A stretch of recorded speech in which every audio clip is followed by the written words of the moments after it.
अगर आप BEd entrance 2026 देने वाले हो इग्नू का, जो कि 29 मार्च को होने वाला है, तो ये वीडियो आपके लिए बहुत ही इम्पोर्टेंट है। जनरल अवेयरेंस एक ऐसा टॉपिक है, उसमें ये नहीं समझ आ रहा क्या पढ़े क्या छोड़े, तो ये वीडियो आपके लिए बहुत ही इम्पोर्टेंट है। क्योंकि आज की इस वीडियो में, एक ही वीडियो में, हम पिछले जो कुछ वर्षों से जो टॉपिक्स रिपीट हो रहे हैं उन्हीं की एक मैराथन टाइप वीडियो लेके आए हैं, जिसमें हम कवर करने वाले हैं इंडियन पॉलिटी, जिसमें हम कवर करेंगे Indian polity, geography, awards and honours, history, economy, science and current affairs. ये वाइड चैप्टर्स हैं, लेकिन हम उनको सिर्फ उन्हीं हिसाब से करेंगे जैसे कि प्रीवियस ईयर क्वेश्चंस में आए हुए हैं। तो स्टार्ट करते हैं सबसे पहले इंडियन पॉलिटी से। इंडियन पॉलिटी है जो जनरल अवेयरेंस का सबसे इम्पोर्टेंट स्कोरिंग टॉपिक है।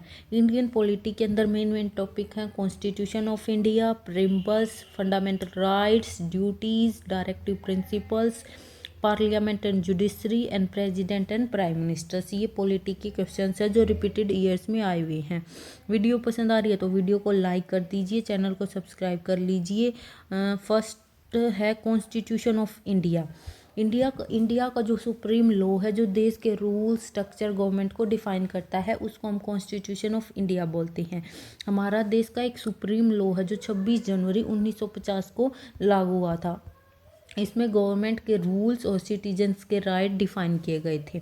उसके बाद है प्रिम्बल्स। प्रिम्बल कॉन्स्टिट्यूशन का वो पार्ट है, या हम उसको इंट्रोडक्शन बोल सकते हैं, जिसमें इंडिया को सेकुलर बताया गया है, सोशलिस्ट बताया गया है, डेमोक्रेटिक रिपब्लिक बताया गया है, और जस्टिस, लिबर्टी, इक्वलिटी जैसे वैल्यूज़ को मेंशन किया गया है। जस्टिस, लिबर्टी, इक्वलिटी और फेडरलिटी के गोल्स बताए गए हैं। उसके बाद है fundamental rights. Fundamental rights and duties. Fundamental rights क्या हैं? सिटीजन के बेसिक राइट हैं, जो कि आर्टिकल 12 से 35, ये क्वेश्चन कई बार आया है कि जो फंडामेंटल राइट्स हैं वो किस आर्टिकल में बताए गए हैं, 12 से 35 में, जैसे कि equality, freedom, constitutional remedies.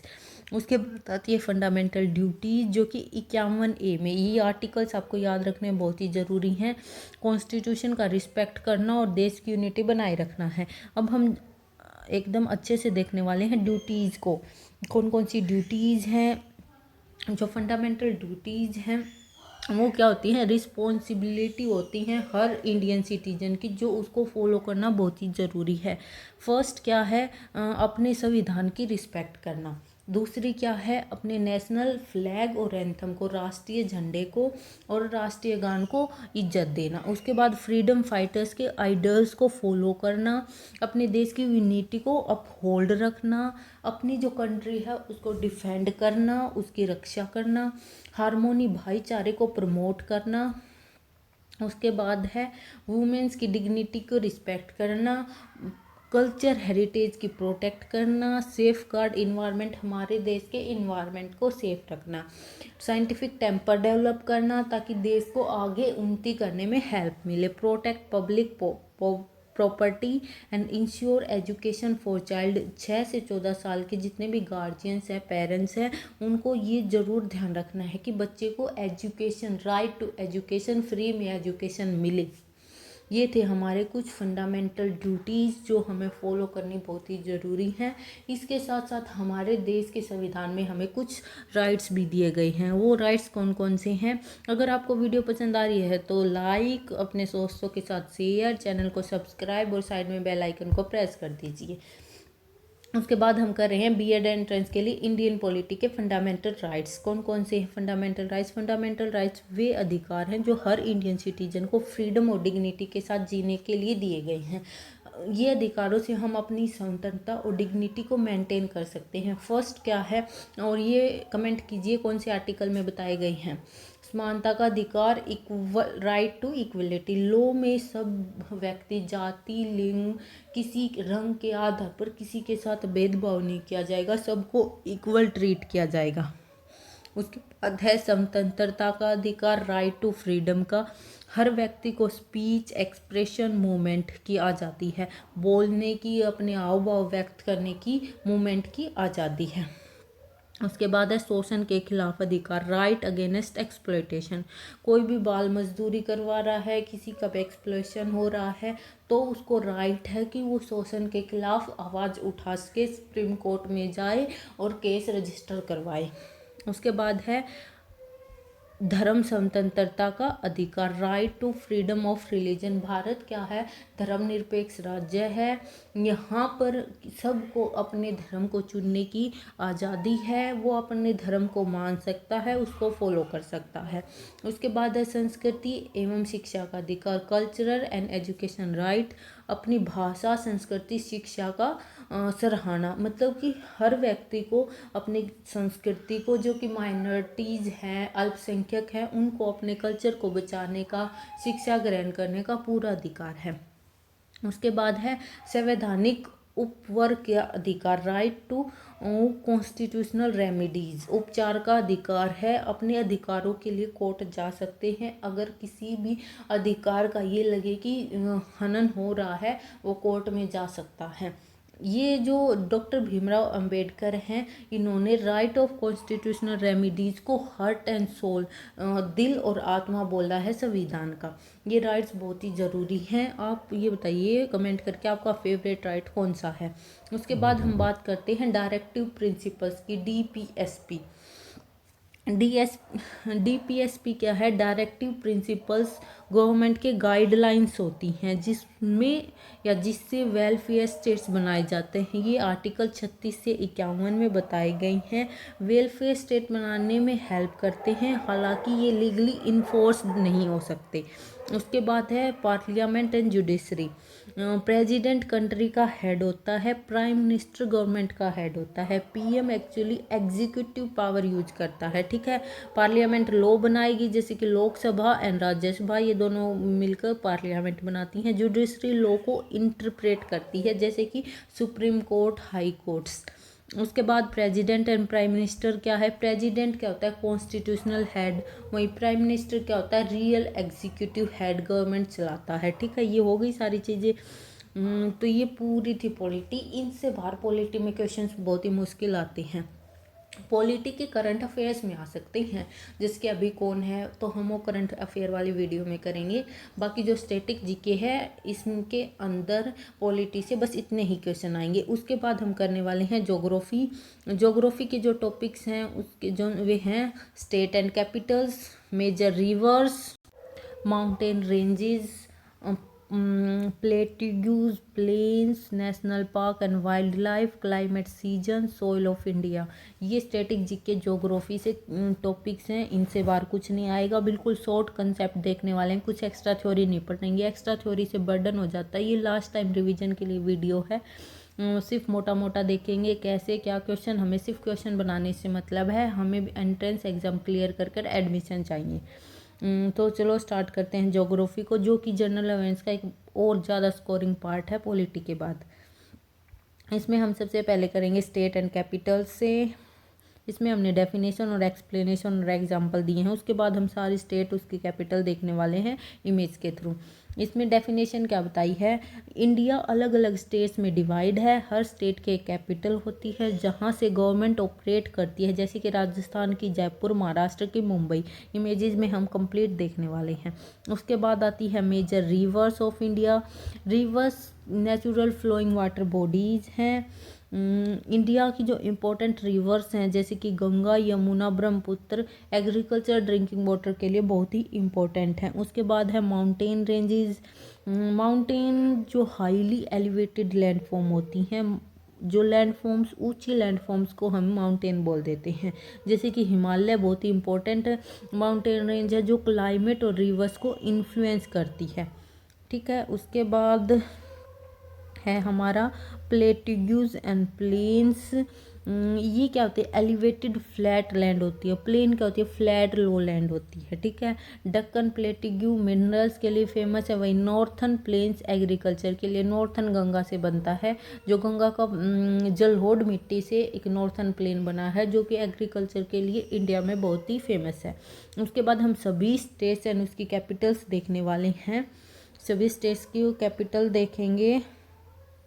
First हम नॉर्थ रीजन से लेकर चल रहे हैं। नॉर्थ रीजन के अंदर है हमारा जो ये वाला एरिया है इसको हम नॉर्थ बोलते हैं। हिमाचल प्रदेश की जो कैपिटल है शिमला है। पंजाब की और हरियाणा की दोनों की सेम है चंडीगढ़।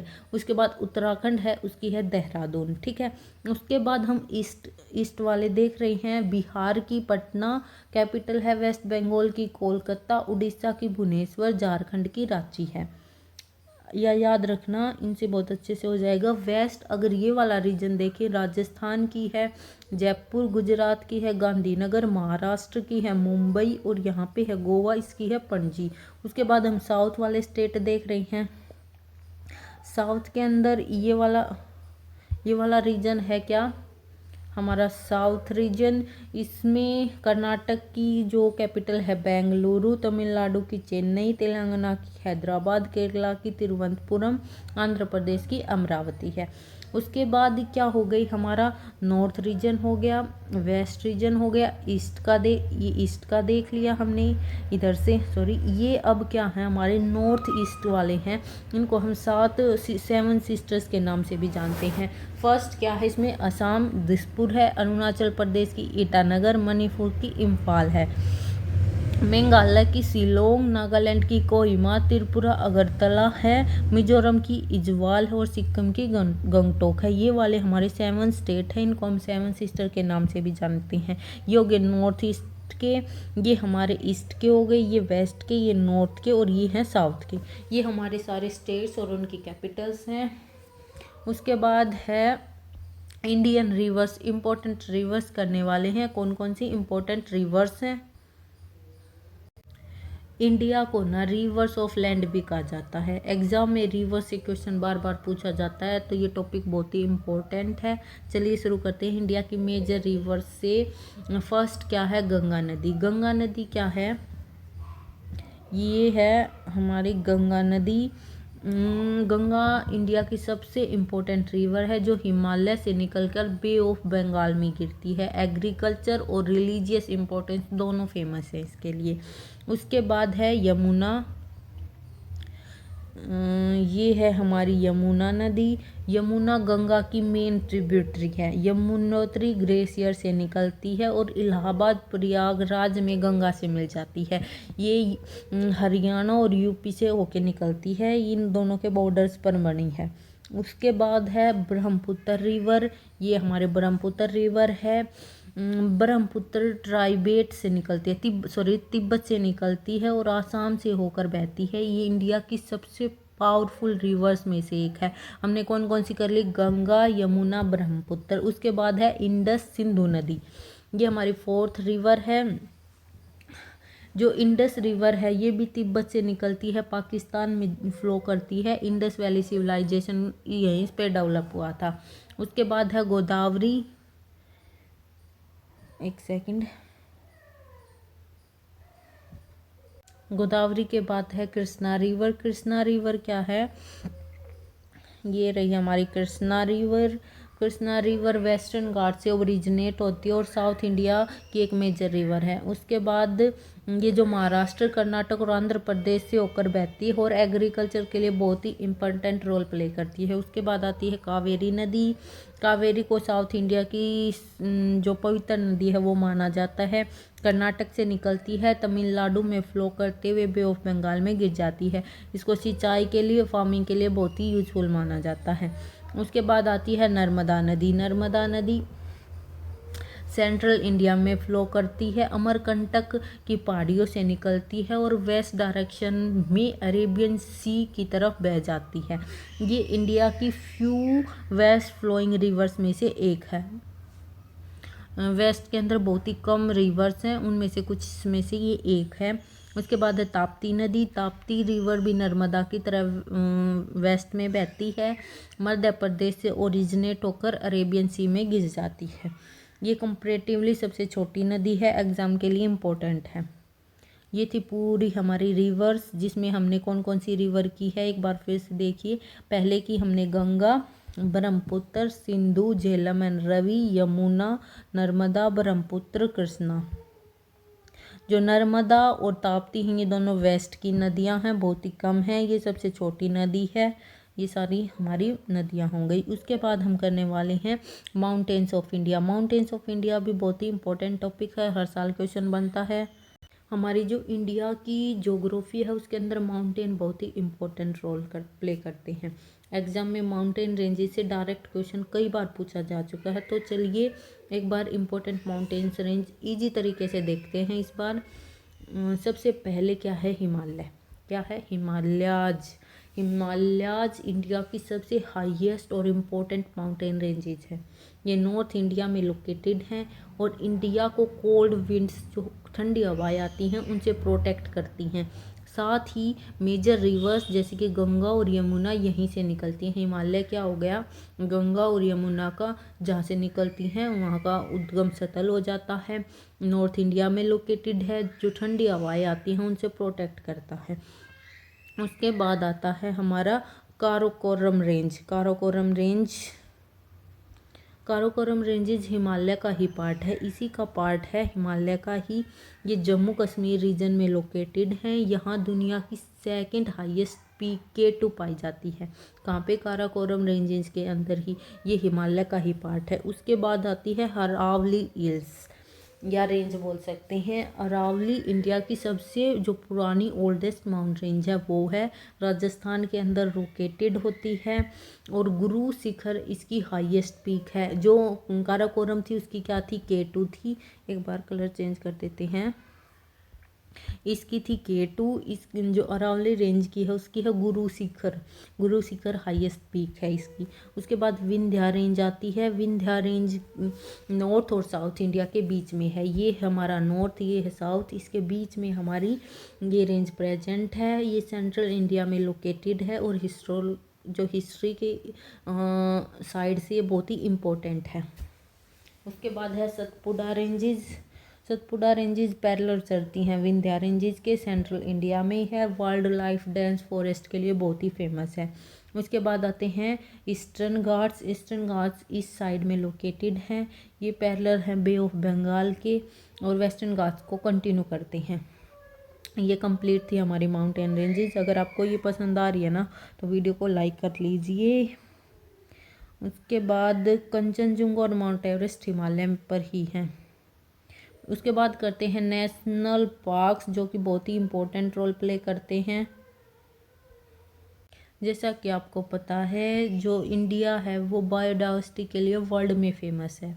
यहाँ के जो नेशनल पार्क्स हैं वो बहुत ही बायोडाइवर्सिटी रिच है, इम्पोर्टेंट है एग्ज़ाम के पॉइंट ऑफ व्यू से। तो एक बार मोटे मोटे जितने भी इम्पोर्टेंट हैं नेशनल पार्क वो देख लेते हैं। वैसे तो 100+ हैं, लेकिन जो मेनली एग्ज़ाम में आते हैं हम वही करने वाले हैं।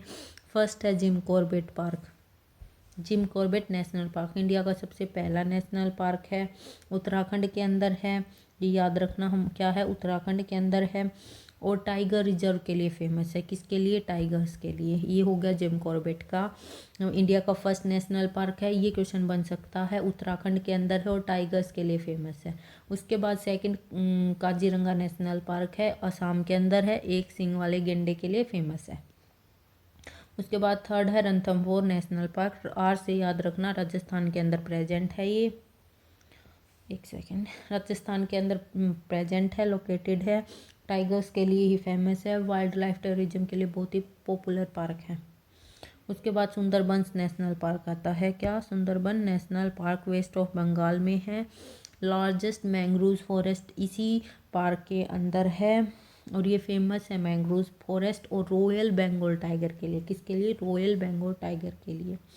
उसके बाद आता है गिर नेशनल पार्क, गुजरात के अंदर है। एशियाटिक जो लॉयंस है उसके लिए फेमस है, इम्पोर्टेंट कंजर्वेशन एरिया है इसके अंदर। उसके बाद कान्हा नेशनल पार्क है, जो कि मध्य प्रदेश में है। कहाँ पे है, मध्य प्रदेश में।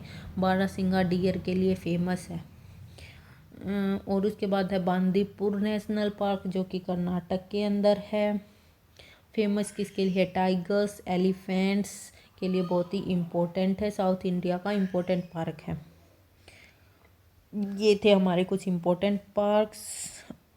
आप बताइए आपको कौन सा पहले से ही पता था नेशनल पार्क, और कहाँ कहाँ आप घूमने गए हो, कौन से नेशनल पार्क में, कमेंट में बताना। उसके बाद हम करने वाले हैं इंडिया की नेबर्स कंट्री, पड़ोसी देश कौन से हैं।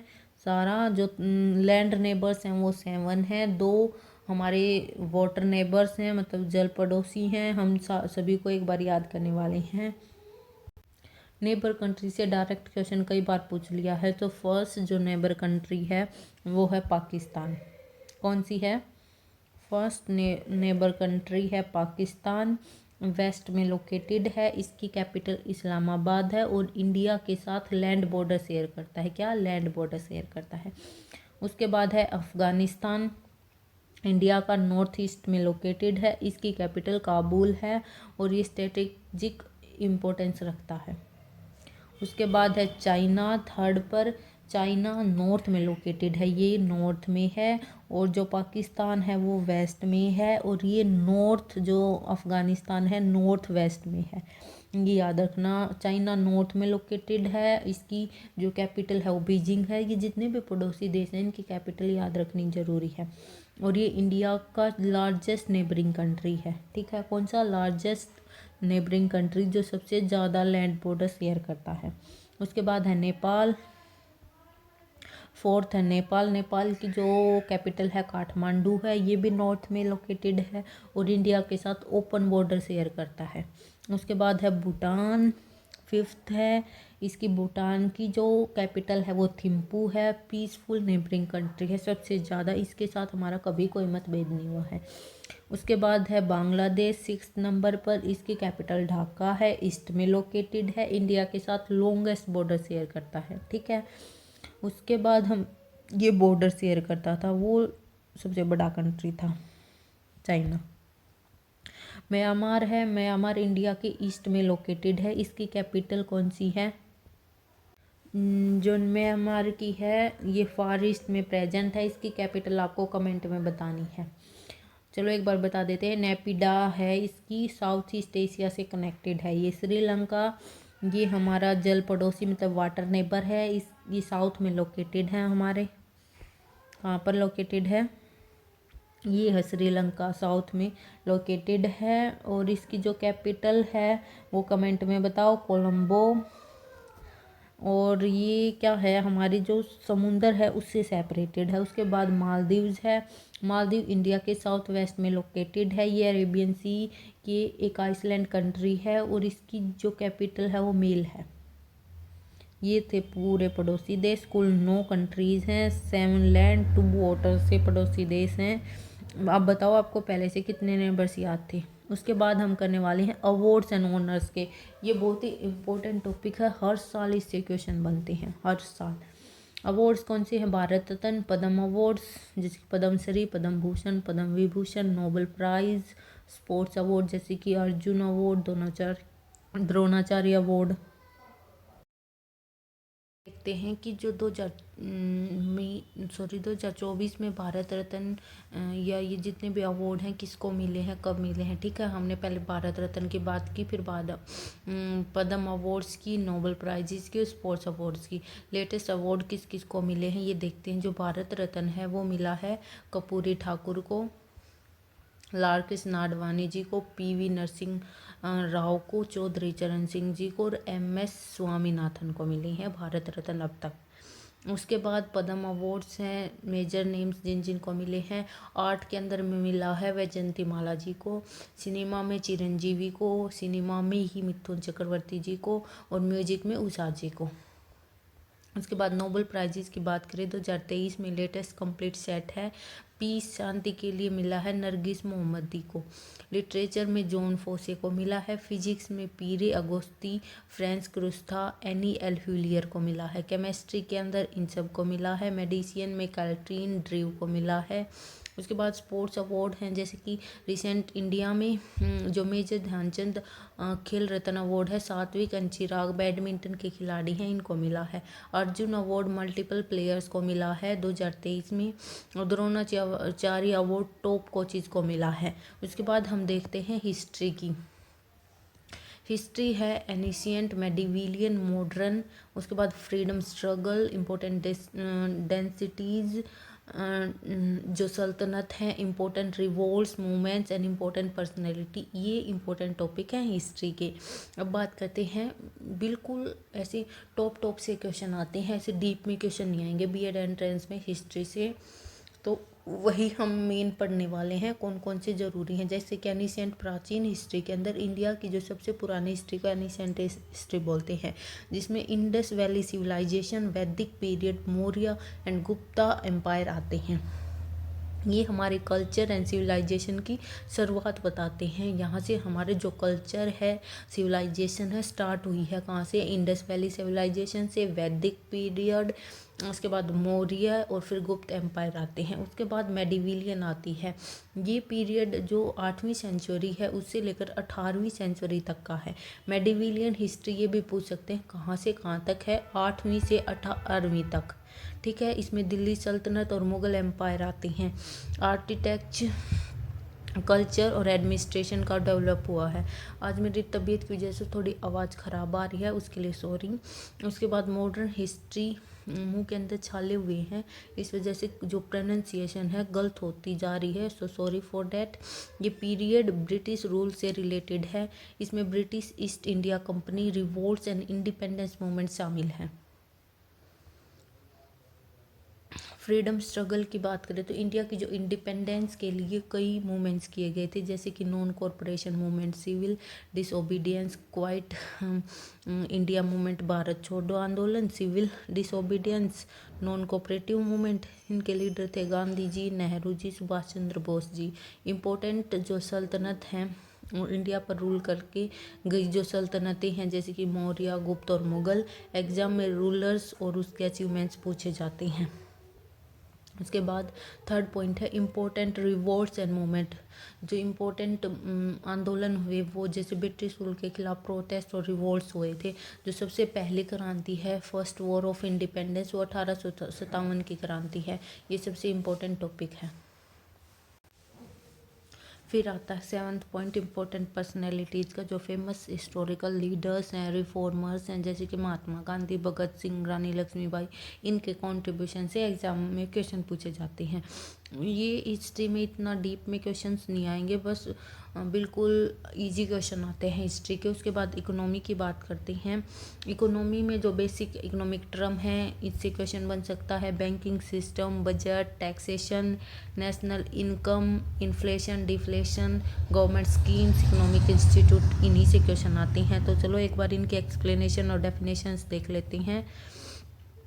जो बेसिक टर्म है इकोनॉमी की, जो इकोनॉमी डील्स करती है प्रोडक्शन, उत्पादन, डिस्ट्रीब्यूशन, बंटवारा और कंजप्शन, उपभोक्ता जो उपभोग करते हैं गुड्स, मतलब उस सामान एंड सर्विसेज का, उसको क्या कहते हैं बेसिक टर्म। इकोनॉमी क्या होती है, डील करती है production, distribution and consumption of goods and services. इसमें डिमांड, सप्लाई, जीडीपी, मार्केट जैसे बेसिक टर्म्स आते हैं, जो इकोनॉमी की फाउंडेशन मतलब की नींव है। उसके बाद है बैंकिंग सिस्टम।